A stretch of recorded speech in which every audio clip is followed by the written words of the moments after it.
an honor to be here with our colleagues, some of whom have served in the House and now are in the Senate, all of us Democrats on both sides of the Capitol coming together to talk about an issue of health and financial stability for America's families.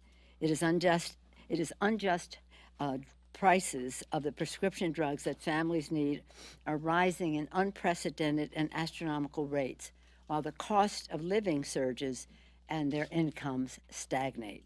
It is unjust that 1 in 5 Americans using prescription drugs, 1 in 5, is currently forced to ration their medication, often throwing them into a devastating spiral of illness and increased cost.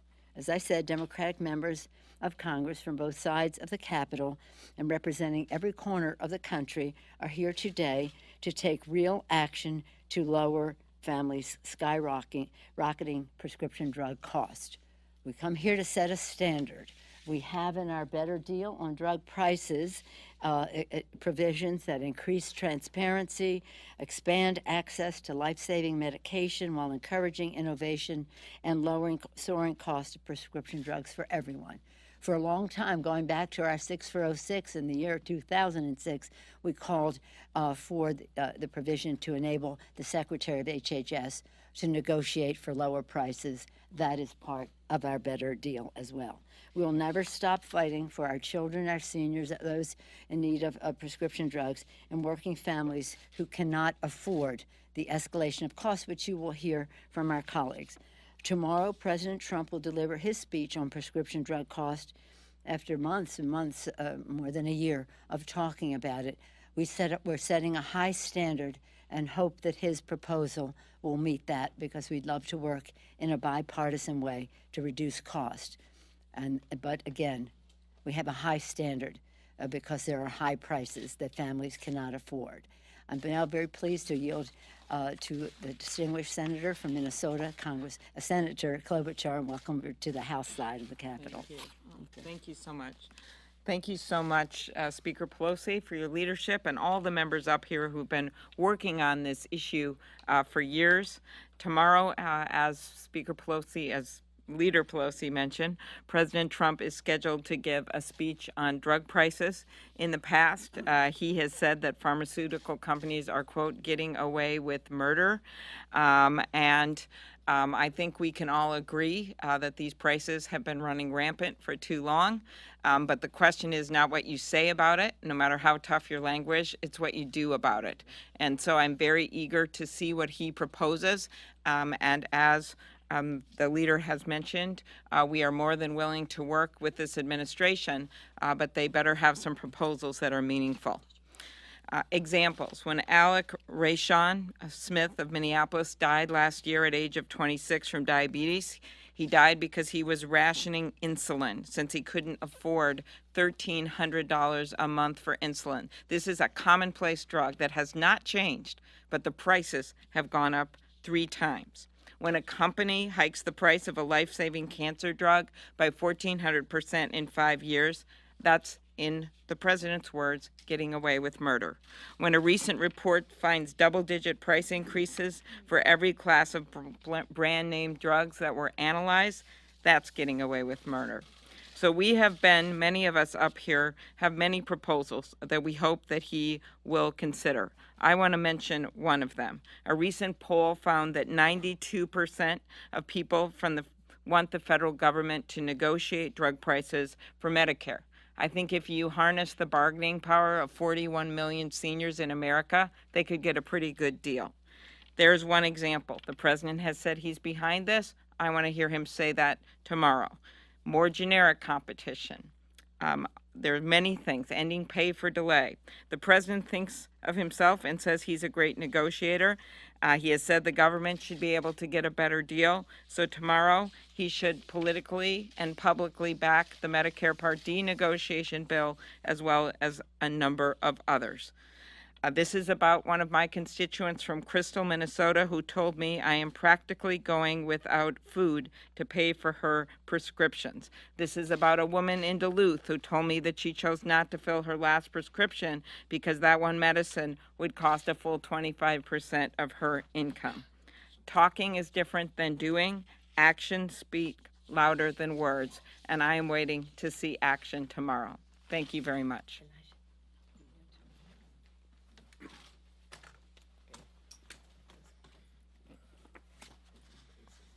Thank you, Leader Pelosi, and all of my colleagues for your strong leadership. Ladies and gentlemen, in March of last year, not this year, I joined my good friend, Congressman Peter Welch, at the White House to meet with President Trump in the Oval Office. We brought to him a copy of our bill, which finally would allow the government to start negotiating directly with drug companies to lower prices. We literally pleaded with the president to work with us on this proposal, which has widespread support. You know what we got from the President of the United States? Radio silence. We sent 3 more letters over the past year asking over and over again, asking him to work together with us in a bipartisan manner to pass meaningful legislation. But he never responded. He ignored us. And since then, our bill has been collecting dust. Now President Trump plans to give a speech tomorrow. I have no idea, none whatsoever, what he will say. Now, I must say that I am hopeful, but I'm not optimistic.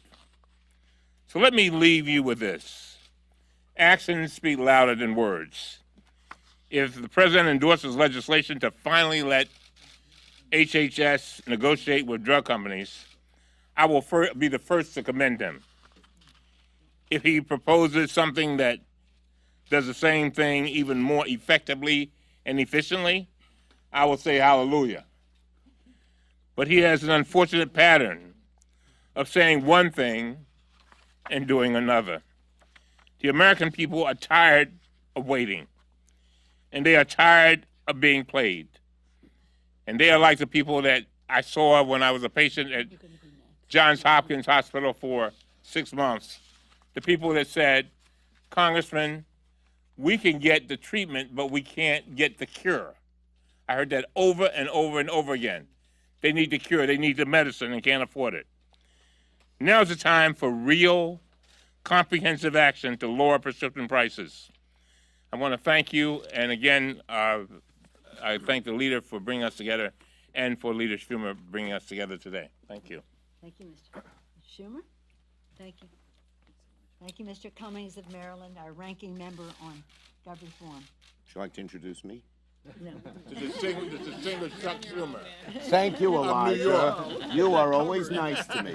We welcome back to the House our former colleague, proud of his 18 leadership years. position in the United States Senate, the Senate Democratic leader, Chuck Schumer. Well, thank you very much, Leader Pelosi, for that glowing and kind introduction. Well, it's recent. Recent, yes. Anyways, I want to thank all of my colleagues, Senator Wyden, our ranking member of Finance, Senator Klobuchar, Senator Sanders, who will be here, who have been such leaders on this issue. Now, I'll be brief. Prescription drug prices have been skyrocketing, and President Trump has barely lifted a finger to address the issue. When he installed a former top executive of a pharmaceutical company, Alex Azar, to be his Health and Human Services Secretary, we saw that as a very troubling sign. On the campaign trail, like so many other issues, he spoke like a populist who wanted to work in a bipartisan way and buck special interests to help the average American who's struggling to get by. On drug prices in particular, we heard President Trump's rhetoric, and we thought that was pretty good because the issue was so important. He talked the talk, but he has failed, at least so far, to walk the walk. It's outrageous, it's venal, it hurts seniors, the infirm, and regular middle-class families every day, and we ought to do something about it. So that is why we Democrats made lowering the cost of prescription drugs a center pillar of our Better Deal agenda. We propose there should be greater transparency from companies when they are proposing to increase drug prices. We proposed allowing the government to negotiate for lower drug prices. And we proposed establishing an office that would go after the most egregious companies and actors that are raising the prices of drugs for no reason, a price gouging enforcer. If we were in the majority, which hopefully we will be, these policies would be one of our top priorities. So we hope sincerely that tomorrow the President follows through on that rhetoric with a tough and detailed plan to achieve what we both wish to achieve. If past is prologue, when it comes to standing up for the middle class and those struggling to get there, the President will give a speech, make some promises, and then give in to the drug lobby. We hope, for the sake of American families, that won't happen this time.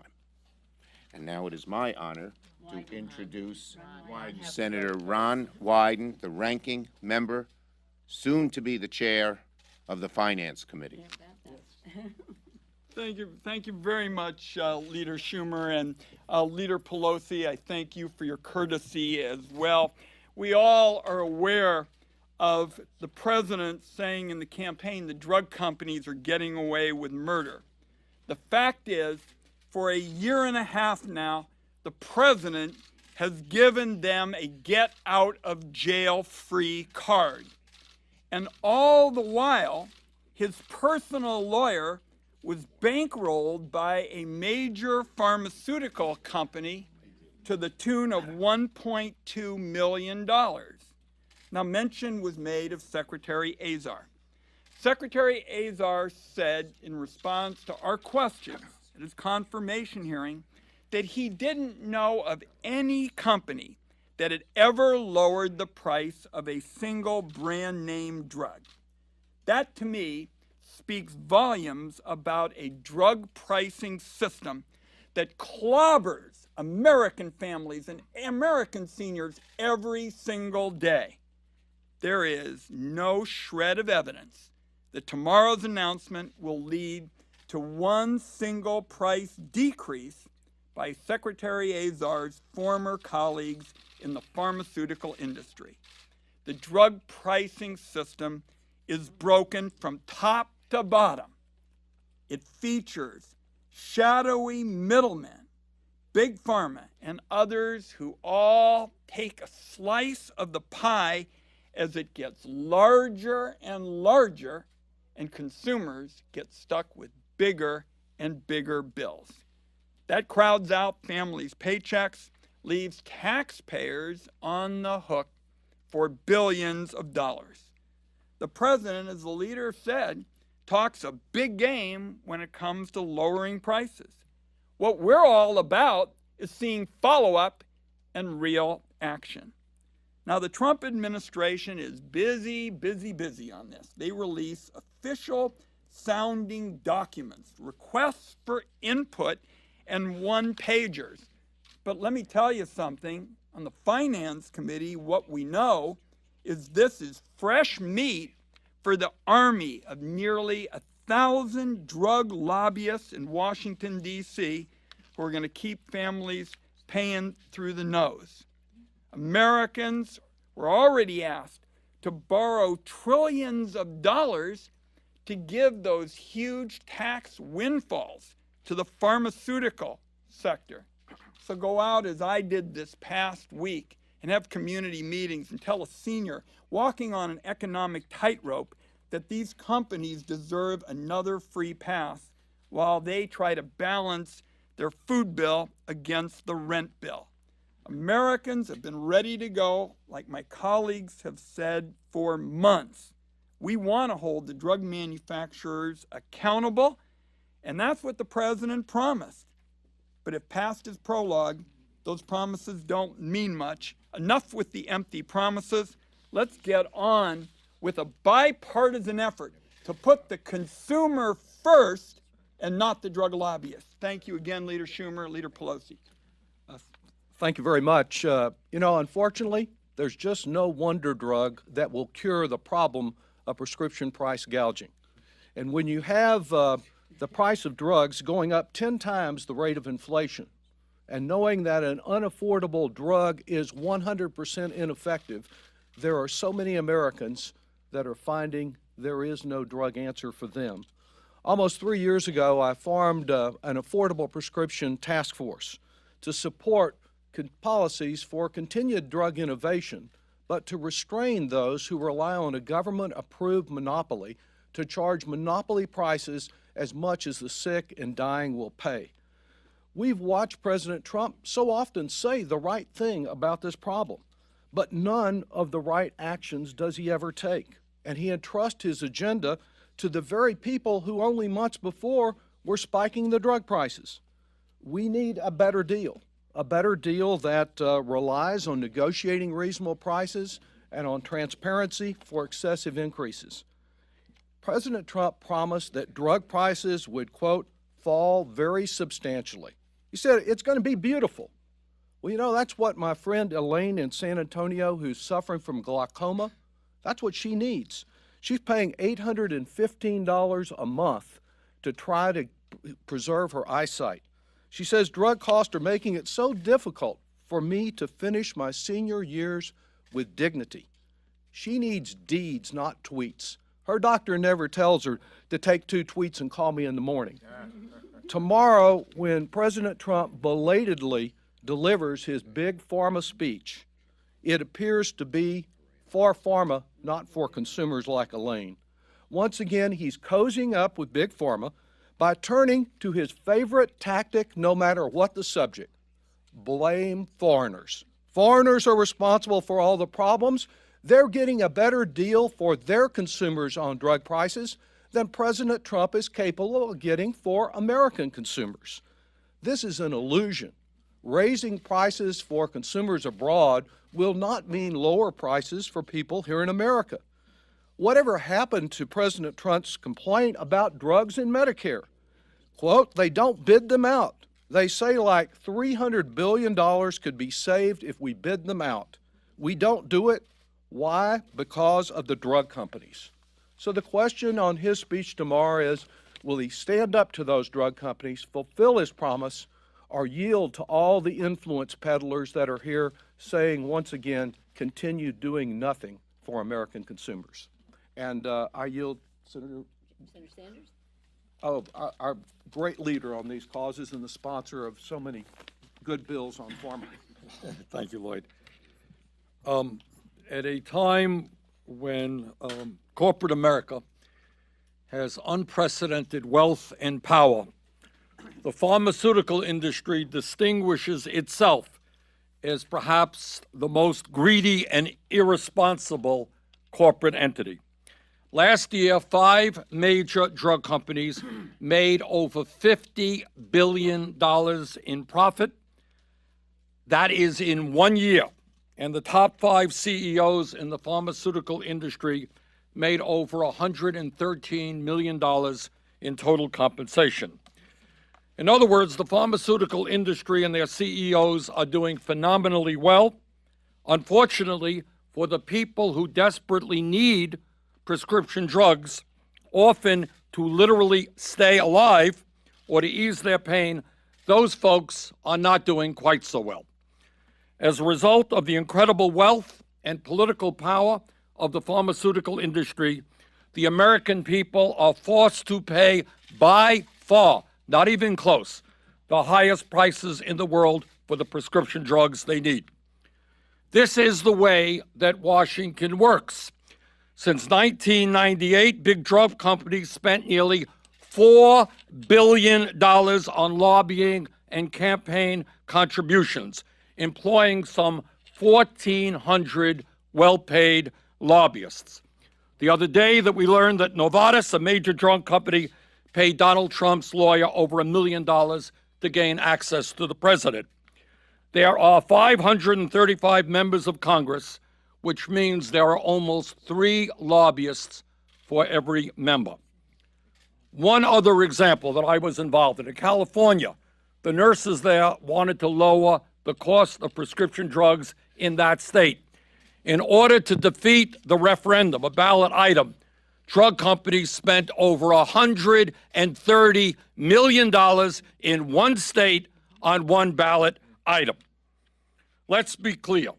There are Americans today, and you've heard about that from my colleagues here, who are struggling with cancer, with diabetes, with heart disease, other life-threatening illnesses, who are either unable to afford the medicine they desperately need, or they're going into financial crisis for their family in order to pay those bills. That is not what should be happening in a democratic, civilized society. So I say to the President of the United States, who talked a whole lot about high prescription drug prices during the campaign, Mr. President, if you are serious about lowering drug prices, tell Mitch McConnell and Paul Ryan to schedule a vote and pass legislation to allow pharmacists, wholesalers, and patients to purchase safe and affordable prescription drugs from Canada and other countries. Tell the Republican leadership to support the Medicare Price Negotiation Act so that we can do what every other country on earth is doing, and that is negotiate prices with the industry. If we do those things and other ideas that have been presented today, we are finally going to do a service to the American people, lower the outrageous price of medicine. Thank you. Thank you, Senator Jan. I'm Congresswoman Jan Schakowsky from Illinois, and also the co-chair of the Seniors Task Force in the House of Representatives. So Sunday is Mother's Day, and I'm hoping that around the country we will see moms being honored by their families. And there will be some moms who are organizing around Mother's Day as part of a campaign to fight skyrocketing prescription drug prices that are threatening their children, and in some cases leading to the death of their children. Through the Right Care Alliance, they are demanding to know why insulin prices, a drug on the market for over 100 years, why are those prices soaring out of reach? They are demanding action from the White House and the Congress to protect their families. No mother should have to worry about whether her child can get life-saving medicine, and no American should be priced out of care because of Big Pharma and their reign on the price of drugs. Excessive drug prices force millions of mothers and fathers to make the impossible choice of putting food on the table or filling a prescription, while pharmaceutical corporations are making record profits. But pharmaceutical corporations will keep raising their prices for one simple reason: because they can. If President Trump is serious about lowering prescription drug prices, we know what must be done. This is not a mystery. You have heard the solutions. We laid out surefire ways to work on lowering costs, including proposals to simply ask for negotiation of drug prices, like the Veterans Administration does from Medicare. So we know how to do that. Lukewarm, pharma-friendly approaches just aren't going to work. Failing to take truly meaningful action could mean the difference between life and death. So for a mother worried about her children, even one day is too long to wait to act. And now, let's see, who am I introducing? Okay, Congressman Welch. Thank you very much. You know, we acknowledge that drug companies make life-extending and pain-relieving drugs, and that's a good thing. But the price gouging is killing patients. They can't afford it. And what the drug companies have done over and over again, relentlessly, is dangle that cure or that relief in front of American families whose loved ones need that medicine and are being held hostage to the pricing power of Big Pharma. $50 billion in profit last year. Now, as has been said, President Trump gets it, that it's a rip-off pricing mechanism. There's no bidding. President Trump says the right things to Elijah Cummings and me when we were at the White House, favors drug importation, safe drugs, favors price negotiations. But what has happened in this Congress and under this president is that there has been no protection for consumers and maximum protection for the pricing power of Big Pharma. That has got to end. And the one question that we should be asking when the president gives his speech is whether at the end of that speech there are concrete commitments to protecting the American consumer or an ongoing commitment to the preservation of rip-off profits by Big Pharma. Thank you. Thank you all very much. I salute our colleagues, Congressman Doggett and Congressman Welsh, for their co-chairmanship, and Jan Schakowsky of the task force. Also, Elijah Cummings for his great work. We're honored to have had Senators Wyden, Sanders, and Klobuchar with us today, and of course, the distinguished leader. And I'm sure any questions that you may have, our colleagues would be pleased to answer on this subject. Yes, sir. You say that the president is scapegoating foreign governments. Do you also think that he's scapegoating supply chain middlemen, the pharmaceutical manufacturers? It is a big change that pharma, after years of saying there's no problem here at all, is now changed their tactic to pointing the finger at someone else. I think we have to look at the entire supply chain, but whether it's foreigners or prescription benefit managers or drugstores, the big problem is at the source of the price when it's manufactured. And that's what the president identified going right up to a couple months ago, but what he seems to have abandoned with his appointments and with his entire legislative agenda. As Peter said, let's find out tomorrow, is he really going to announce support for his policies as he's described them previously and push the Speaker and Leader McConnell to bring them up on the floor? Or is this just going to be more talk pointing the fingers at somebody else the way pharma has? Thank you. One more for me, then I have to leave. Yes, gentleman in the back. Adam King from Politico. Given what you said about kind of the expansive lobbyists and the influence that Big Pharma has, I'm curious when a pharmaceutical company or group comes to your campaign and says we'd like to donate, what do you say? Do you say no? Well, the bottom line is that we do what the right thing is, period. And no ands, ifs, or buts. Questions? Yes, sir. Are there any companies that you wanted to mention by name or call out by name? We talk about this in such abstract terms of pharmaceutical companies.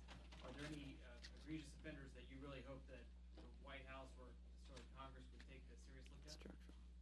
Well, the manufacturer of naloxone would be one, right here in the midst of the opioid crisis, to have their prices go up by, I think it's 592%.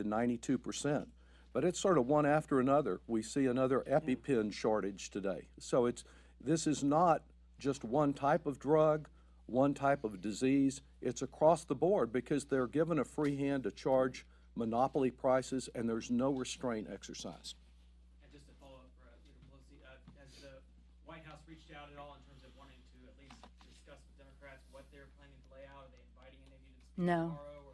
No, they haven't, which is unfortunate because I think you asked the right question. This is something that we should all come together around, including the pharmaceutical companies. Let's sit down and say, here's what we see. Under Mr. Doggett's leadership recently, we had a hearing. Unfortunately, the Republicans would not grant us the hearing, so we had to do it as Democrats. But the testimony that we heard across the board from academics, providers of services, et cetera, was very clear. The increase in the cost is almost criminal. It's almost criminal. So let me just say a couple things. One of the things they testified to that day, this is the testimony, you can check with them to verify. They said that the pharmaceutical companies spend more money on advertising than they do on research. And yet they use research as the reason why the prices are so high in the United States versus other countries. They also said, others have said, that when people see these ads on TV and they go to the doctor and the doctor may prescribe something that is affordable, they say, no, I want that thing I saw on TV. So it has an escalating and cost impact. When we passed the Affordable Care Act, if we had no other reason to do it, it was about cost. Cost to the family, cost to the individual, cost to small business, cost to corporate America, cost to local, state, and federal government. The costs were unsustainable. With the bill, we were able to lower the rate of increase, but the reason we couldn't eliminate the rate of increase was because of the cost of prescription drugs. So again, the most important thing is that this has an impact on individuals who have to cut their medicine in half or skip a day or whatever it is and have an impact on their health. But as we have said in the Better Deal being part of our Better Deal, better jobs, better pay, better future, and part of that is to lower the cost to families in terms of their ongoing cost, and prescription drugs being the main one. We all believe in supporting the National Institutes of Health, the biblical power to cure.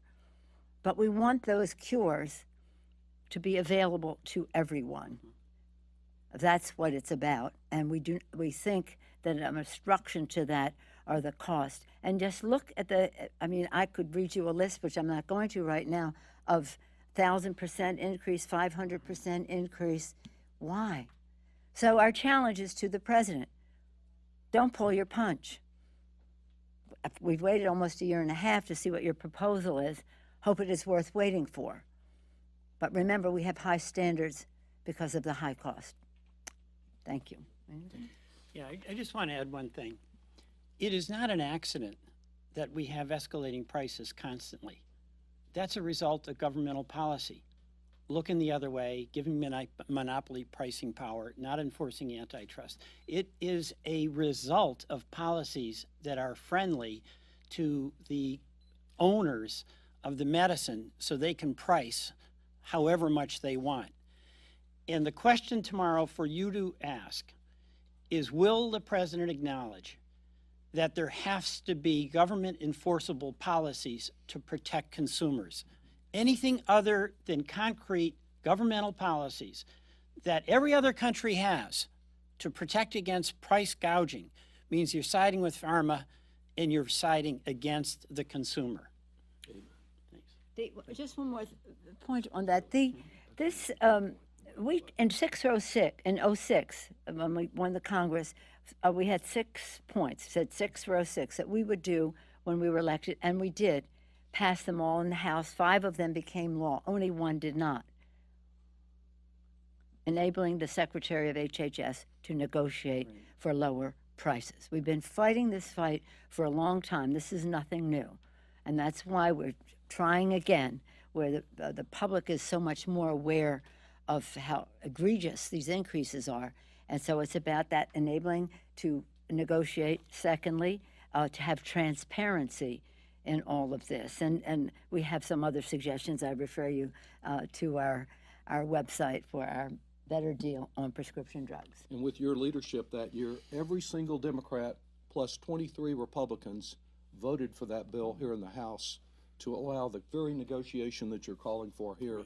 That day can come again. It could start tomorrow with the president, but it might take till next January. I hope not. The sooner the better. Thank you all very much. Thank you.